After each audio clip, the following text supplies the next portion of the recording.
Hey, everybody. So, this is the day, and Saturn is officially in Aries. I felt it when I woke up this morning, when we still had seconds to go. I messaged Tosca, and she felt the same thing. She woke up feeling younger. And I looked at myself in the mirror this morning when I looked up, and I thought that same thing. Oh my God, I look younger. It's a load off, and when we take a load off, and when we relax and get extra rest, I got really good rest last night. We look and feel and act younger. So that's the beautiful thing about Saturn and Aries is it's youthful. It's a very youthful sign. Uh, Proactive, full of life. And it represents that first day of spring here at 0 degrees Aries. Hey, Cherry. Hey, Elle. Hey, Maya. Emotional Aquarius. Good to see everybody.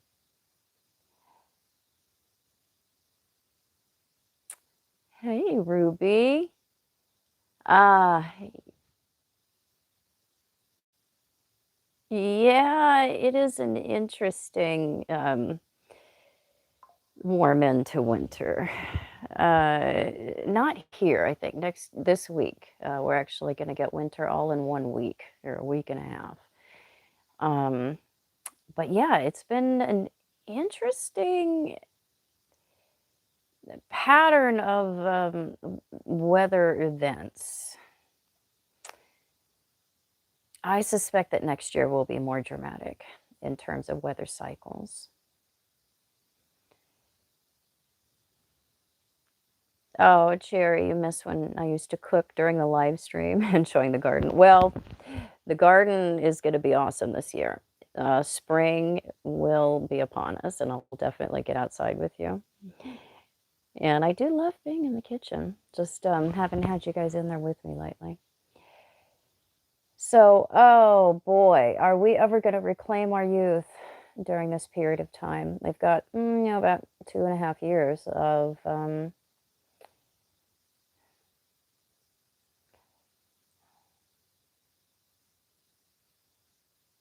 fighting for what's right. Yeah, Aries is fighting, but Saturn doesn't mince energy. So we look at how can we fight for what's right and leave off what isn't worth our time or our attention. We're also going to learn how our attention is the new currency. It always has been the currency, but I mean, we'll really get it, like literally, because it's more so than in the past. So the new economy, new collective agreements, grounding the new order of things. Yeah, there's a lot of good work to do. Yeah, the relationships that we have are going to be something that are have more gravity. We'll be burning through the immature aspects of ourselves when it comes to commitments and forming new commitments. That's what Saturn is about. It's about what we tie ourselves to, the glue, commitment, what's worthy of sacrificing for. So we are going to grow out of some trendy ideas about love, relationships, commitments, things that are it was an experimental phase, you could say. And now we see with the big boys having gone through Capricorn and Saturn now coming into um, it. It's the side of the creation of life.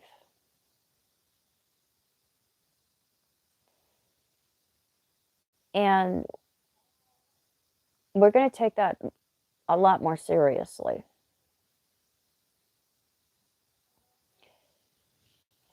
That has been a growing trend since the early stages of Saturn in Capricorn. Taking family seriously, children seriously, even pets. That is something that has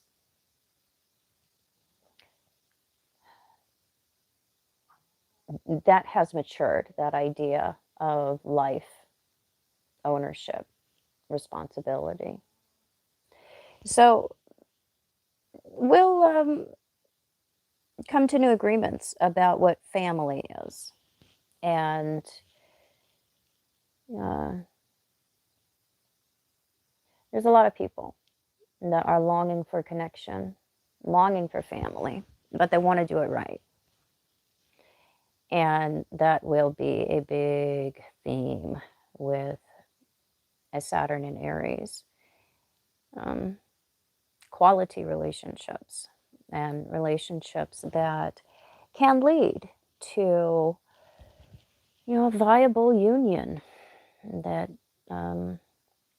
helps us to seed the new generations. So quality over quantity, that's a big part of Saturn and Aries. Also, we'll be looking at, why do we back away from things if we're not really, really sure, or when we're not really, really sure that we can win? That's a Saturn in Aries weakness. We don't want to put ourselves out there unless we know that it's a sure thing. We're not going to fail. We're not going to fall short. And we're going to be looking at taking some chances, that proving ourselves, that happens before we get all the rewards. That happens before we reach mastery.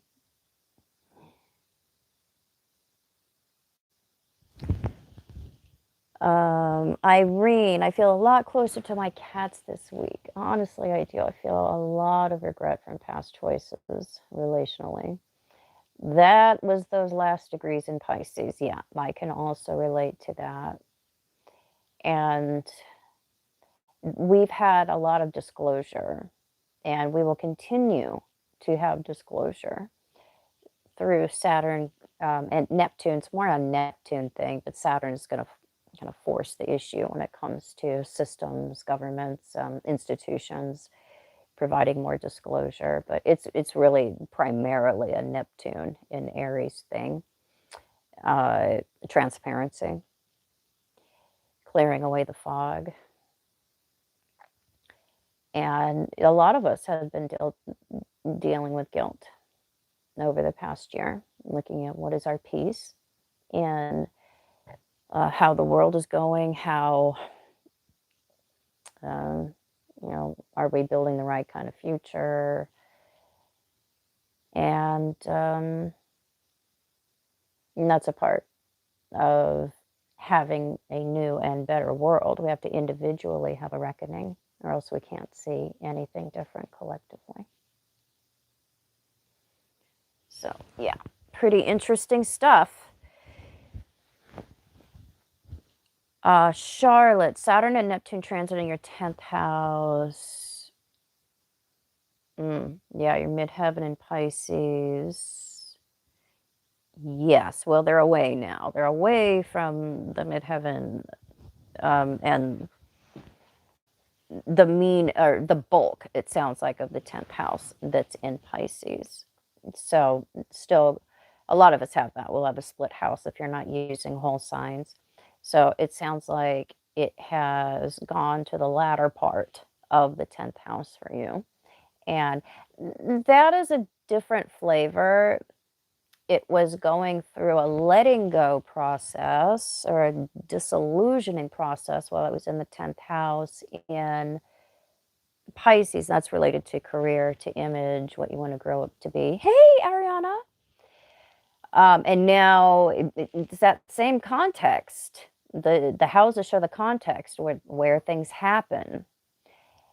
Um, so the context is still within career and what you want to grow up to be, but now we have movement rather than looping back into guilt or into doing things in the realm of the 10th house that are more related to self-sabotage. A lot of us have been working out through our different methods of self-sabotage. So look at the house, all of you. Look at the house that Saturn and Neptune are in, because that's the context of where the clarity and the new commitments are coming in for you.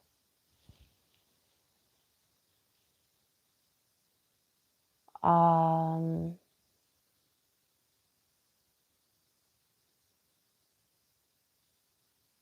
Saturn on your midheaven, 6 degrees. Aries coming up. So it won't be right away, but it's a few weeks away. So midheaven in Aries, it's already a very forward North Star. It's growing up to be quite the firecracker. The midheaven is where we look up at about 7 years old into the sky and say, I will grow up to be that one day. And when we grow up and we see Aries as our North Star, we are kind of regressing as we get older. Leo too, we get younger. We discover more of our like boldness, initiative, because we have the opposite sign at the IC.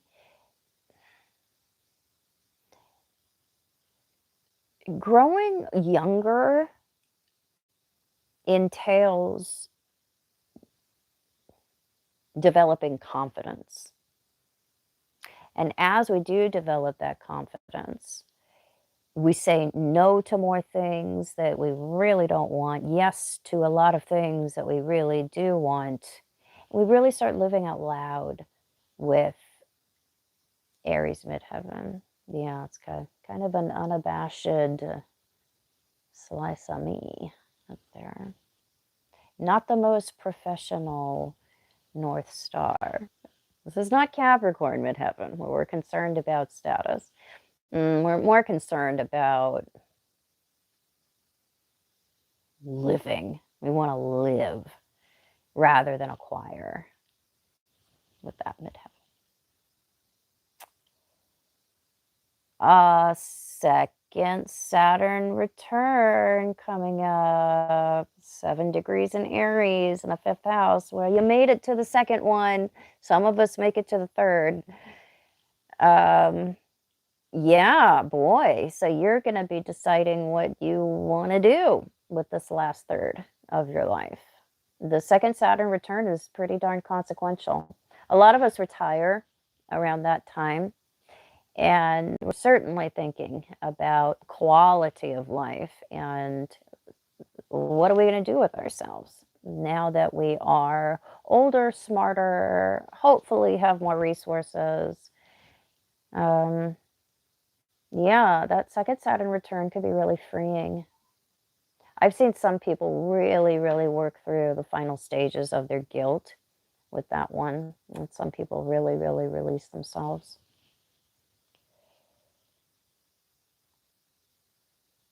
That Saturn will be on your Juno on the midheaven. So you may be thinking about feathering the nest, my dear, with that going on. Aries intercepted in the 12th. You do have Mars in the 12th. These transits have brought a lot of questioning. Hard time understanding how Aries and the 12th interact. Yeah, my mom's got that going on. Loaded 12th house, but it's all in Aries. What that brings is a very forward or proactive personality, a lot of masculinity woven into that, but it's introverted.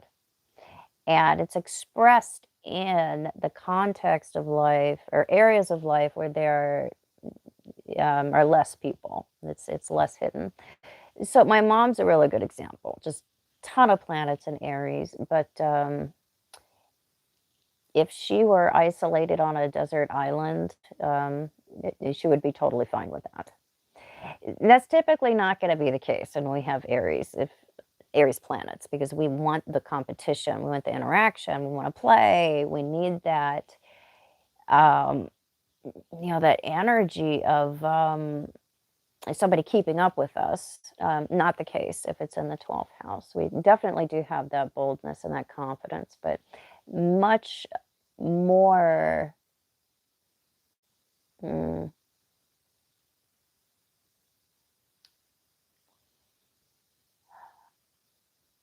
much more focused on quality of life over quantity of experience.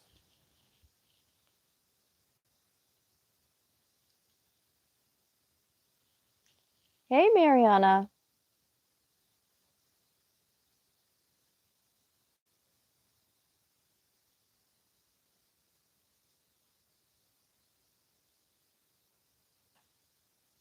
Yeah, EL. Uh-huh. That's a good point.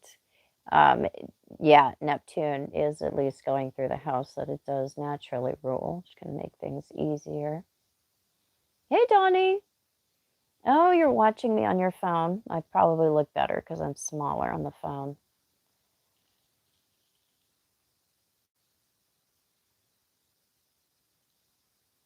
Thank you, Irene. You are a sweetie.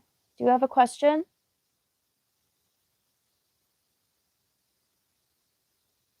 You'd love to, I love to be 100% be in charge and lead with my Aries midheaven. It makes it easy to definitely be promoted and to ask what you for what you want as well with Aries midheaven.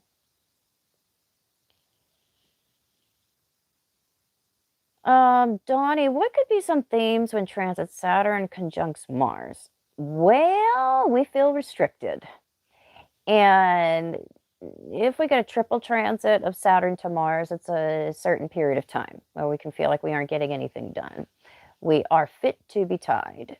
It constricts the libido and the energy and our initiative, and it builds, it builds, it builds. It's a frustrating type of transit, so that we can look at how diffuse or ineffective or effective our initiative, our anger, our libido, our energy usually is. So it's a period of time where our impulses are put into a type of straitjacket or container so that they can condense, and we can see how well or not we combine our available energy with our longer term goals. Do we waste our time and our energy because we are too immature with how we use it, distribute it, or are we, doing well? It's not a fun transit. It makes most of us feel kind of mad. Although we usually don't do explosive things. We don't, generally act out with that one.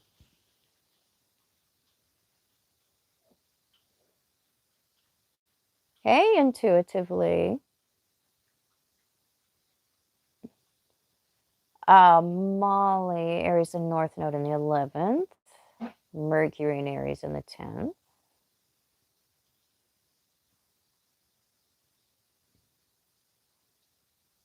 Hey, Mastermind. I want to do as much homework as I can with Saturn and Aries because, interestingly enough, my mother is a natal Saturn Aries. So it's going to be her second return. So she'll also be looking at the quality of the last third of life.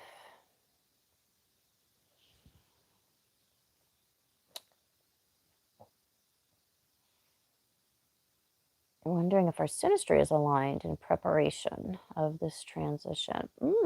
Looking at parent-child charts is actually really, really interesting. Yes, definitely.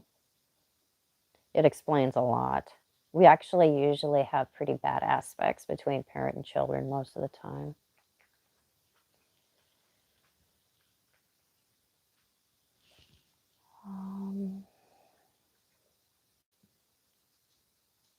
Any advice for second Saturn returns? Yeah, yeah. This is our last chance to live life the way we want it on our terms. That second Saturn return, we're rewarded for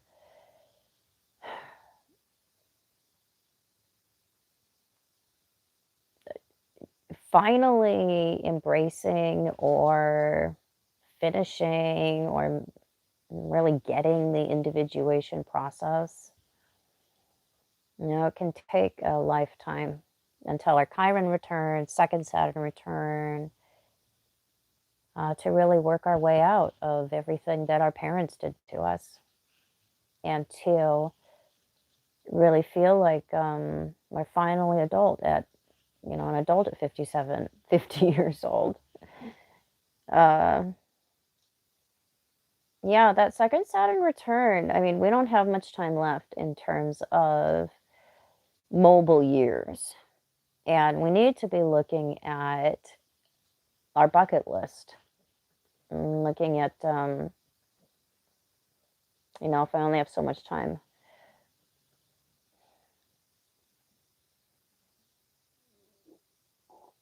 what am I going to do with it in terms of quality?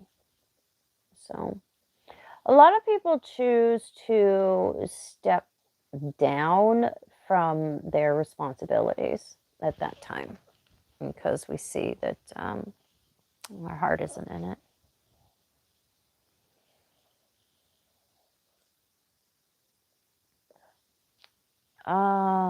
Irene, what do I think about progressed synastry versus synastry in order of importance? Um, Progressed synastry isn't really a thing. What is a thing? Oh, well, yeah, I guess so. If you're doing progress chart to progress chart. So, yeah, that's what you would be talking about. The progress composite chart is absolutely a thing. Yes. Um, Not unusual for me to, yes, that's what you're talking about. Not unusual for me to look at that. That's showing the current state of what's going on, but it doesn't change the actual composite. No, it's the same concept as you have a natal chart, and that is the chart of your character and your essential personality, but the progress chart shows what is going on with you now and the state of your progress and your internal life now. So the progress composite is showing the current themes and the current state of the relationship, but it doesn't change the basic composite. I mean, that's still in effect.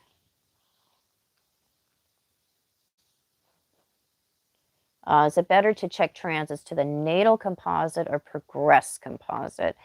I look at transits to the regular, the basic, the natal composite. And the progress composite is its own internal transit chart. Donnie, transit Saturn and Neptune has been on my descendant forever. Any advice? Well, it's going to get better because it's finally moving on. That's one of the worst transits that we can have, Neptune on the descendant. I went through that 14 years ago. Horrible, horrible, horrible transit. Because it forces us to work through a lot of our sensitivity issues and our romantic delusions and our assumptions about love.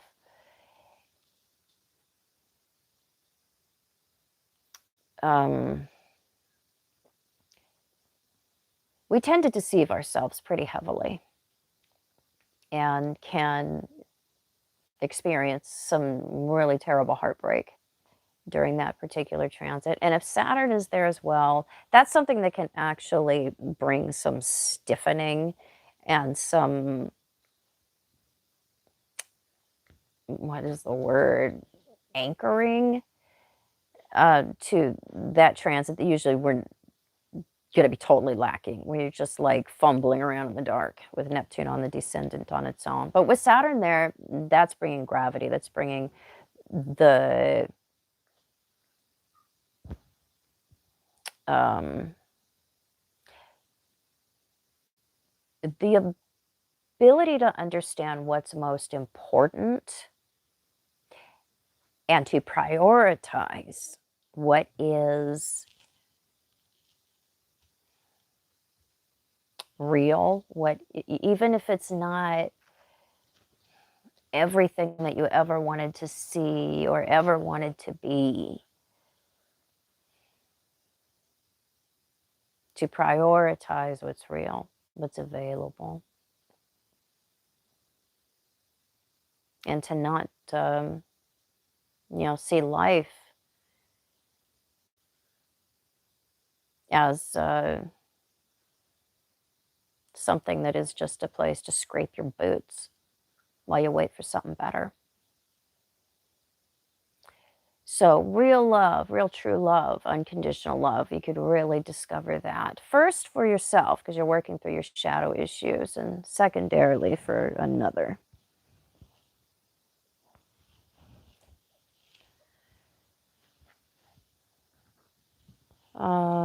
What about transiting Neptune squaring my natal Neptune? That happens for all of us at a certain age. That is part of the early transits of midlife. And that is one that has us making peace with the ideals that we have in life. And when we have the Neptune square to Neptune, we're old enough, we're not exactly halfway through life, but we're getting there. We come to a place where we look around and we say, is this all there is? I thought there would be more. Is this it? I've been waiting for my life to start. This is it? Yeah, it is. Because it is that point when we get to that square where we realize that a lot of our childish assumptions about life and love and the future, that's what they were, childish assumptions. So that is our Cinderella transit, where we grow out of our Cinderella expectations of life. And it can be actually a really painful transit because, we've been waiting for certain outcomes or a certain type of, life or love. And we have to say goodbye to those expectations. Donnie, you do want a real love now. That means that you'll get it. What you would have gotten before we go through those Neptune disillusionments, we get the appearance of something. Yeah, we get chemistry. But if it doesn't have substance, if it doesn't have compatibility, it's vapid. It's ephemeral. It's temporary.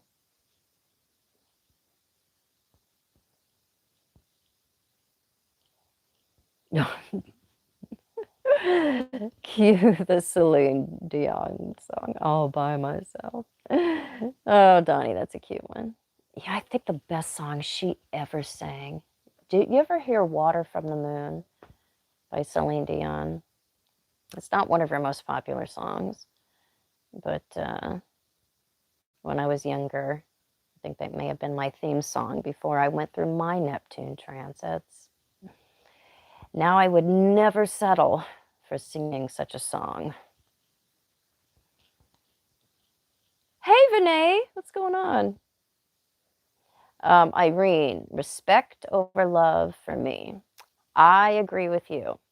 I agree with you. There is no real love without respect. There isn't. There's attraction, there's chemistry. We can even have infatuation. We don't have real love without respect. No. Mm-mm.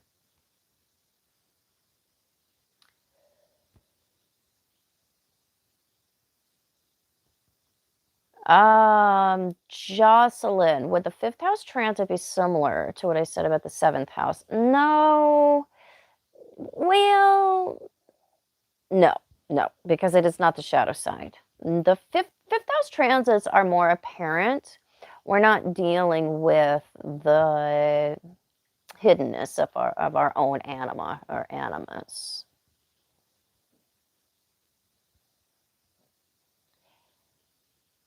L, the clock strikes 12 with Neptune square natal Neptune. You know it.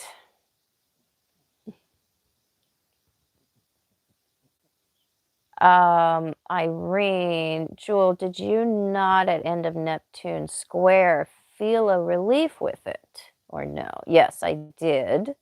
But that was after I let go of a lot of my romantic assumptions. I was still in my long-term marriage when that was happening for me, the Neptune square. And I was able to let go of a lot of the really childish romantic expectations I had of my husband. I think he was the one that benefited the most from me going through that square because I was really able to deal with him or see him with more compassion. I had held some resentments against him because our marriage didn't really happen in the way that was in tune with my romantic fantasies. And as I went through that, even though we had been together for years and years, actually decades by that time, it really deepened my love for him and my appreciation for him because I let go of a lot of the anger I had that was there because he hadn't, I guess, how do I want to put it, like made my romantic dreams come true. That's what it was. And letting a lot of those feelings go and realizing that he was not the issue. The issue was my unrealistic expectations about what love and long-term relationships would be or should be or yeah, would or should be. So that Neptune square, even though it's disappointing, it actually clears the field so that we can experience real love instead of,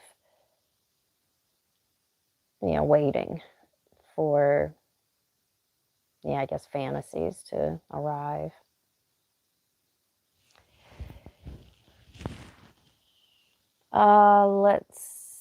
What else have we got?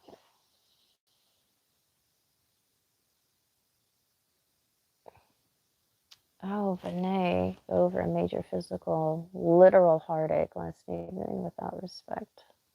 Yeah, love means nothing. I didn't know that when I was younger. Mm-mm.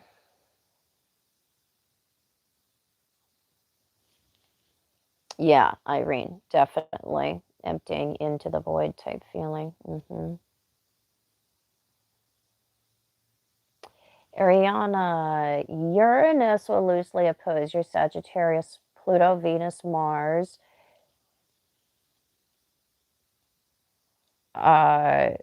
What, 3 to 9 degrees Sagittarius. I need to schedule my wisdom tooth removal. Wait, I know. Should I schedule it for, let's see. Yeah, those aren't the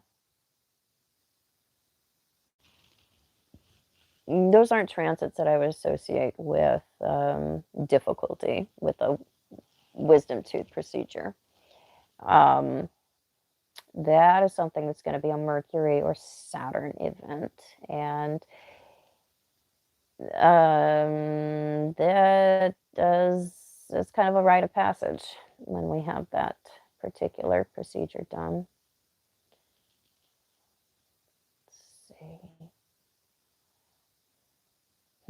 Yeah, anything can happen with Uranus, but we don't associate that one with difficulties when it comes to removals or surgeries or procedures. So I wouldn't think about that one too much.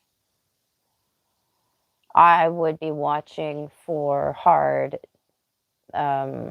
Saturn transits because that's bones and teeth.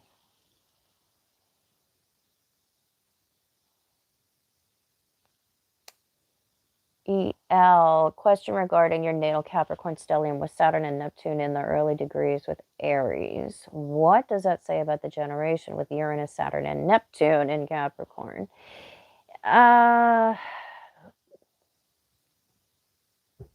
It's a hard lesson.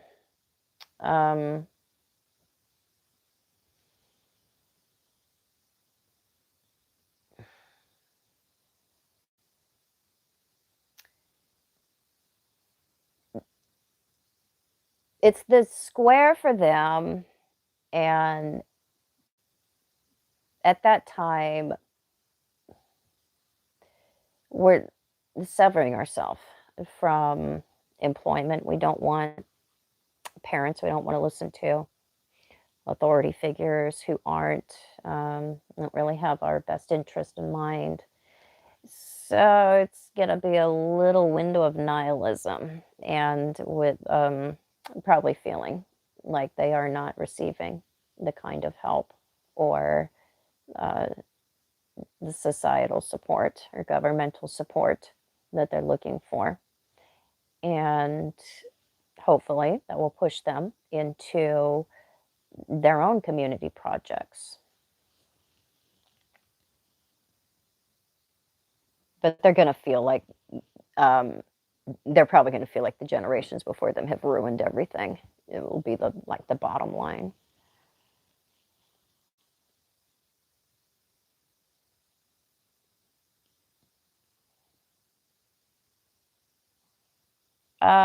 Donnie Uranus will conjunct your Venus this year. Any thoughts? That's going to be a rip roaring good time. We do all kinds of different things with Uranus to Venus. We're about options. We're about anything new, novelty. If we've already got a very experimental Venus, it can be a very promiscuous year, so do be careful. But for most of us, that just is an invitation to buy new things, develop new values, date people that we've never dated before, um, lifestyle, um, what we love. It's there's a lot of frivolity, a lot of changes, very hedonistic time in life.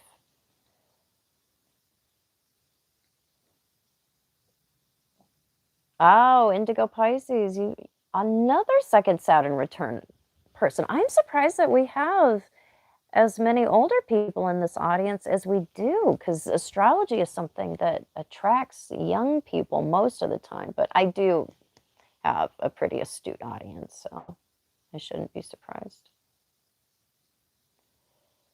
Ariana, have the surgery scheduled for a day when Venus and Moon are conjunct in natal Saturn. Conjunct Saturn, opposite the Sun. Hmm. Yeah, the Saturn opposite the Sun, actually, that might be a good day because that is the day of the year or the week of the year when we are doing our most maturing. So that's not an accident. Vinay, I do have a question about Saturn and Aries, especially with aspect to partnerships. Saturn is transiting your descendant. Well, it transiting the descendant means that we're ready to look for something serious. That is a transit where relationships have weight. We're not playing, and it's a time to settle down. It's about a 2.5 year period of time when we're thinking about serious partnership.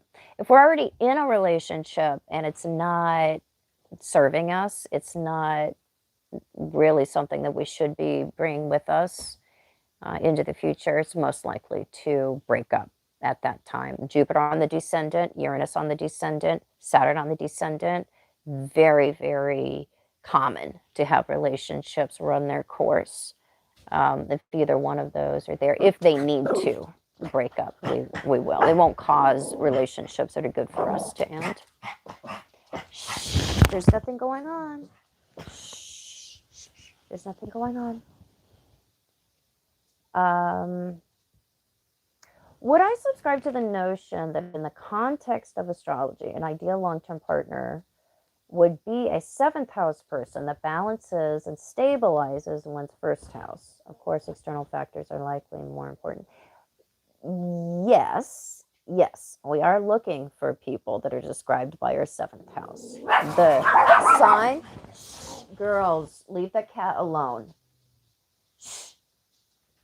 It's the cat's fault. She absolutely torments the girls. First, we're looking for the sign, people that are described by the sign on the cusp of the seventh house, and then look at planets within the seventh house. That's all describing parts of us that we only really know or get to experience in the context of relationship. So, yes, we are looking for that.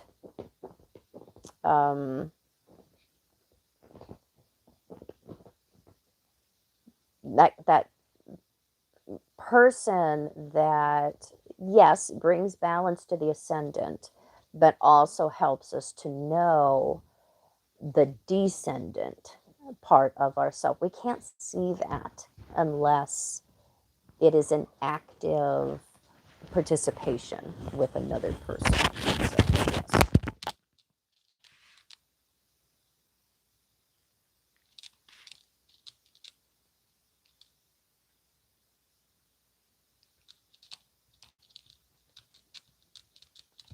It is a second Saturn return gathering. You're right, Al.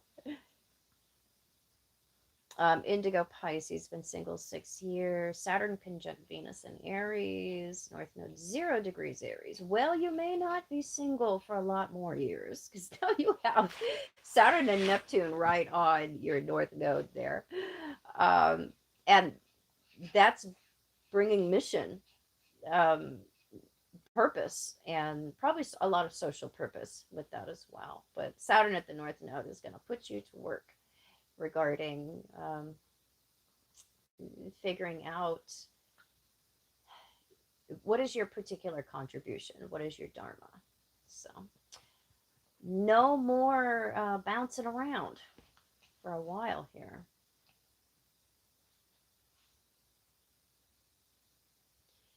Yeah, Jupiter is important for long-term relationships because it's ideology and it is morality as well. It's really difficult to have a relationship where you don't share worldview or ideas about right and wrong, morality.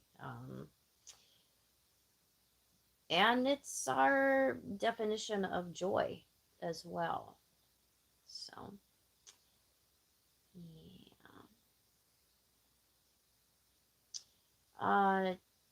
Sherry, is it true that the later the degree of a sign, the more mature it is? For example, Pisces, Venus at 28. Absolutely. Absolutely. 0 to 10 degrees is a baby planet. 10 to 20 degrees is a teenage planet. 20 to 30 degrees is an elderly planet, and particularly 28 and 29 degrees, it's called the anaretic degree, the 29th degree, but 28 is pretty elderly too.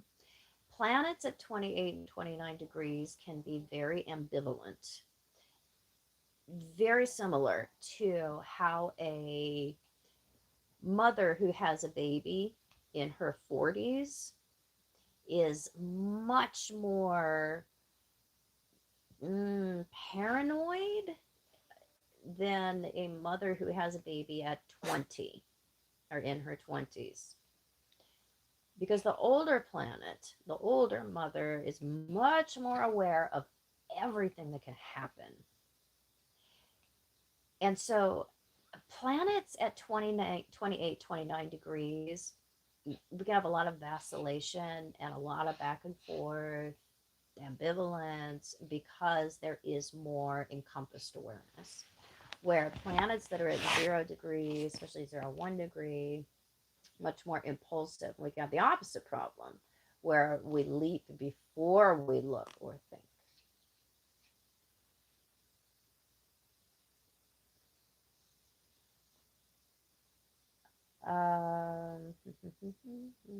Oh, somebody's got a 29-degree Gemini Mercury. So that can make it harder to come to a consistent conclusion or opinion. I've got a 29-degree moon in Libra. Not a fabulous, not a fabulous degree or sign to have the moon in. I had to really work at deciding what I wanted. And then being able to make an emotional decision and then stick with it. That was something I really had to work at in my 40s, get a handle on that. 29-degree Chiron in Pisces. So that is the degree of tears. It can be more difficult in general to have a planet there.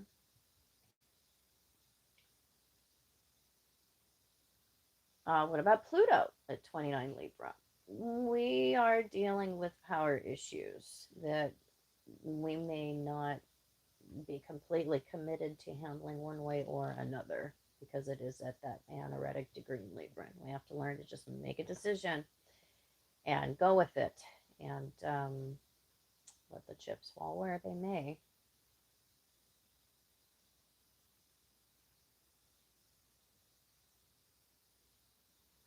13 Fools, old and tired. Yes, that's how it goes. Earth World server, please more sun in the 12th videos. I am actually working on an article about planets in the 12th house. I will put it on Substack. You guys can find me on Substack now. I did open my page. I'll put a link to it here on YouTube so you can find it. But that's going to be my main place here where I can share more complicated things and start my podcast over there. So I will post that particular article on Substack. It is specific to 12th house planets. Still working on that though. My tarot cards, Vinay, I am still working on that. That ended up being something I have to save up for to do because I can't do that print on demand.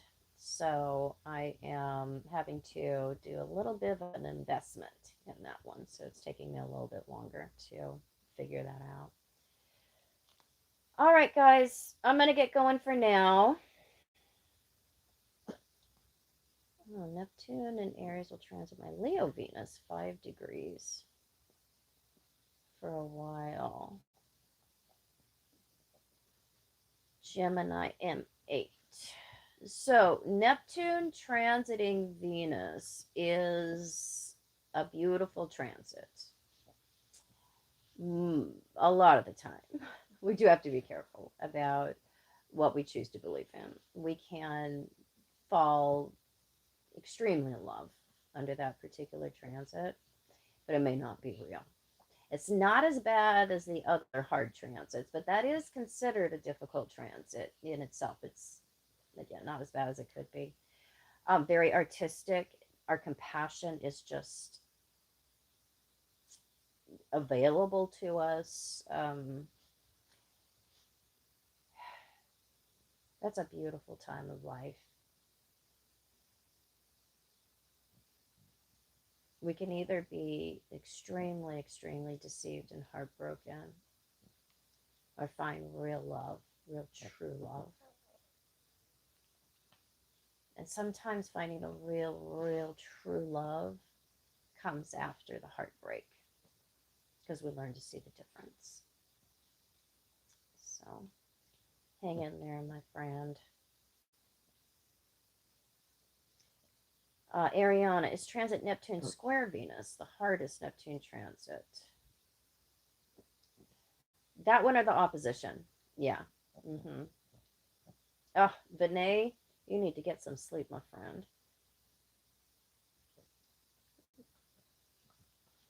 Oh, it's so good to see you guys. I will see you all tomorrow at 6 p.m. Pacific time. I'll check in again with you.